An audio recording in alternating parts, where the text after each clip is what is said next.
Wow, wow, wow, wow, wow. Shout out Sean McVay. Shout out Sean McVay, man. This man constantly makes his team better. And we saw it here. Obviously, you probably have heard the news by now. Birthday dinner last night, so I'm running this video a little late. But Matty Stafford, NFC North legend, going out to LA, going out to the West Coast to play for Sean McVay and the Rams.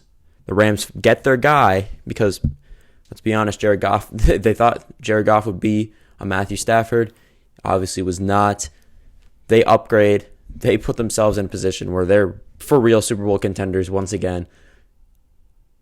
I'm here to break it down. So, Rams get Matthew Stafford. Matthew Stafford, obviously in the recent news, him and the Lions were reported to part ways. Lions said, we're not going to have this guy back. They have a new head coach, new GM.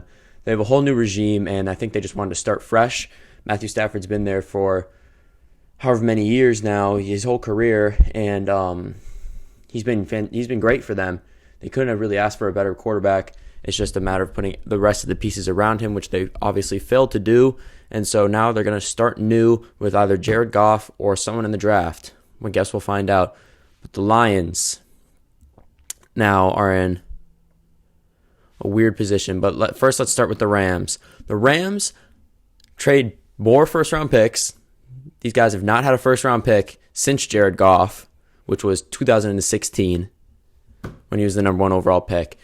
And it's very goofy because you don't ever see this from NFL teams, but this is a strategy that as a kid you think, I wonder what would happen if you just traded all your first round picks and just got a really good player every year. That was my thought process. I was like, I wonder if that would work. And the Rams do it. They have Jalen Ramsey, one of the best corner in the league. Now they have Matthew Stafford, great quarterback. They just like to trade for upgrades, which I can respect.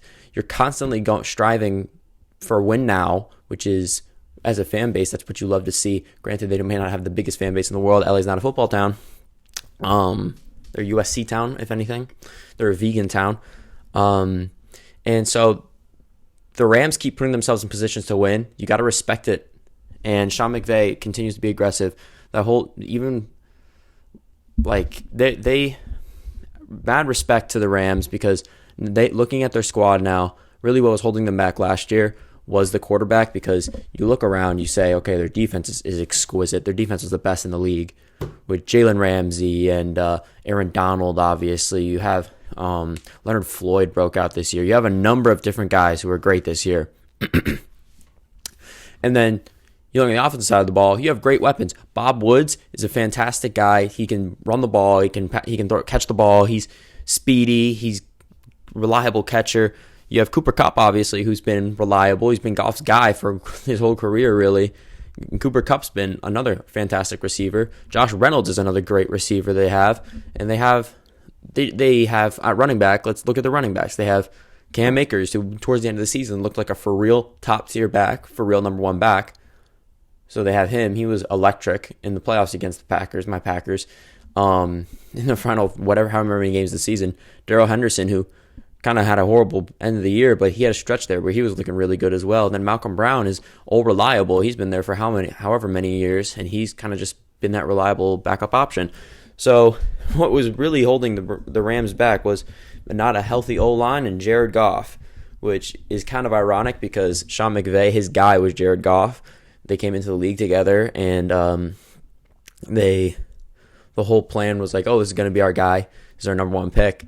They obviously signed him to that massive extension, which doesn't look great now, but it was clear that the franchise believed in him, and now they're seeing that they must move on. They need to make upgrades if they want to make it past just an appearance in the Super Bowl, if they want to win it. And so I like this move on that part, on that end. You get a guy in Matthew Stafford who's an established pro. He's a pro's pro. He's going to come in and work. He's going to play as many games as he wants. This man plays constantly on an injury. And you also have John Wolford. No, don't forget about him. He could be at Taysom Hill. But there is some concerns with this trade. Obviously, they gave up a boatload of draft capital, 2 first-round picks and a third-round pick this year, as well as Jared Goff. And Matthew Stafford has to perform, or else they're going to look back at this trade and say, what were we doing? Because that's a lot of draft capital to give up. I know quarterbacks are really, really hard to get. They're expensive to get. And Matthew Stafford could be your guy. But if this trade doesn't work out, if they don't end up making the Super Bowl, if they don't end up winning the Super Bowl, this is a waste because you're giving up your future. You don't have a draft pick until, 2024? You don't have a first-round pick until 2024. So if things don't work out, they can't go into a new direction. They're locked into this. So it's do or die time for the Rams. And for the Lions, looking on the other side, I like this trade for them. I really do, because I think in the immediate time, I think both teams won this trade because the Rams get their guy, and a guy in Matthew Stafford who could be a Hall of Famer. He's got the stats. He's 4,000 yards every year, however many touchdowns, like 30 touchdowns a year. He's just that dude. And for the Lions, you get that hard reset. It's the Matt Campbell era, electricity era. That dude I'm excited to watch that dude coach. Although he's going to be going against the NFC North, he'll lose 2 games a year. Big deal. He's going to walk into the tundra and be a little cold. But Jared Goff is too. Jared Goff is not equipped for that. But Jared Goff, he gets a restart in Detroit, which could be good for him, because I think at the end of the day, there was so much expectations with him going to the Super Bowl, having all these weapons, being on such a great team, and him not performing up to par. I think that kind of weighed down on him after a certain point, and he was playing injured last year, and people kind of forgot that.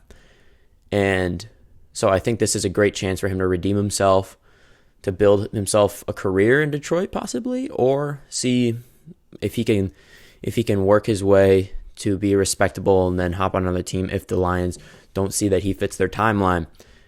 And the Lions get a lot of draft capital, which is a beautiful thing in the NFL. You can never have too many draft picks. They can keep going with their young core that they're trying to build up there, and guys like Kenny Golladay and Jeff Okudah. And so it'll be interesting to see what they do in the draft, because I think that, I don't know if Jared Goff is a long-term answer. I don't know if you look at Jared Goff and say that's going to be our guy for the next 10 years. That would be a bit of an odd move, just considering the production that he's shown thus far. He's been good at points, but at the end of the day, he had been what was holding this team back for multiple years. He had that great 2017 season where he threw 28 touchdowns, 7 interceptions, but beyond that, when he had the 32 touchdowns, 12 interceptions, those are his very nice seasons, and then beyond that, he's been kind of an average quarterback at best. So I don't know if that's your long-term guy. I don't know if the Lions have him as a transition quarterback. Maybe go for a project player like a Trey Lance if they want to take him. I don't know if they want to take him with their first draft pick, because that's going to be a top 10 pick. But if they were to take him with that Rams pick, if he fell, that could be decent. Maybe even like a guy like Mac Jones. He's kind of a polished player. I don't know how much better he's going to get. But maybe they go for a quarterback this year. Maybe they wait a year to see how Jared Goff does. Because if Jared Goff comes out this year and balls, he still has got weapons. Marvin Jones, Kenny Golladay, TJ Hawkinson. Those are all dudes. Those are all really good players. And you have DeAndre Swift. They do have a number of guys on offense. It's a matter of the O-line, if anything. And so if Jared Goff comes out this year and has a great season, it'll be interesting for the Rams or for the Lions, because then they say, we could stick with Jared Goff theoretically. We have him to this giant contract. We have him under control. So let's just ride this thing out. Or do they go in the direction of a Trey Lance, who has the potential to be really, really good? He's got all the raw tools. It's just, can he put them together? He's a Jordan Love, my guy. If we had don't get me on this. If T. Higgins was on the Packers, though, they'd be in the Super Bowl. So yeah, the Lions. I mean, the Detroit needs a reset. Matt Patricia era was kind of toxic. I mean, I saw Darius Slay today tweeted, why didn't they get Calvin Johnson or Barry Sanders out of there, and they're getting Matty Stafford out there. Kind of a stupid, petty tweet. Darius Slay Detroit owns his head, It's kind of absurd. Detroit still has so much real estate up there, even with Matty Patricia gone, being that he was a bummy coach, not well equipped for a head coach, was trying to be Belichick, but trying to be like a cool Belichick. He was trying to be like a player's coach, but also be like kind of a hardo. And for so with this new Matt Campbell era, who's for real hardo, like he's not a faker. He's going to go hard. He's the type of guy to run like Oklahoma drills with the players. He's that kind of guy. So he's going to bring grit to a city of grit. Detroit is a blue collar city. He seems like a blue collar guy. Let's see. I'm excited to see if it works for the Lions. Hopefully not too much where they beat my Packers, but if they can go 14-2 and then lose in the first round, I'd take that. So that's pretty much it. That about sums it up. I love it for the Rams. I love it for the Lions. This is a win-win trade right now. We'll see how it ends up, but the Rams are scary now. Rams are a complete team. They're scary. I'm excited to see what Sean McVay can do with this, because Matthew Stafford at the end of the day kind of just an upgrade of Jared Goff. They get an upgrade at quarterback. They already had a pretty complete team. Rams are for real contenders next year. I'll see y'all later this week after I have a couple exams this week. We'll see how we roll. Peace.